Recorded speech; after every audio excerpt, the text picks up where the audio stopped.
నేను క్యూట్గా ఉన్నానా బాబాయ్ క్యూట్గా ఉన్నాడా? ఇద్దరు కాదు, ఒక్కరితో చెప్పు. ఎవరు, నేనా బాబాయ్? నేను క్యూట్గా ఉన్నానా బాబాయ్ క్యూట్గా ఉన్నాడా?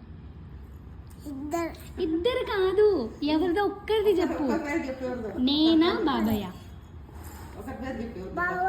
బాబాయ్ క్యూట్గా ఉన్నాడా? నేను క్యూట్గా లేనా? ఎందుకు?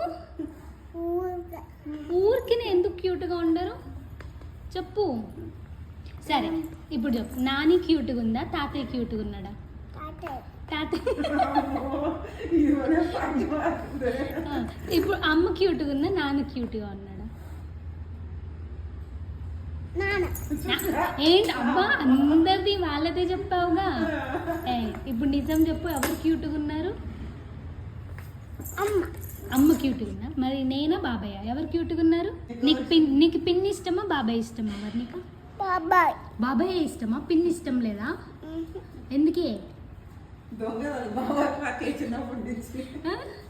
పిన్ అంటే ఇష్టం లేదా? సరే ఇంకోసారి నా దగ్గరికి రా బిడ్డ, చెప్తాను ఈ పని. వస్తావు కదా నా దగ్గరికి మళ్ళీ, అప్పుడు చెప్తా. సరేనా?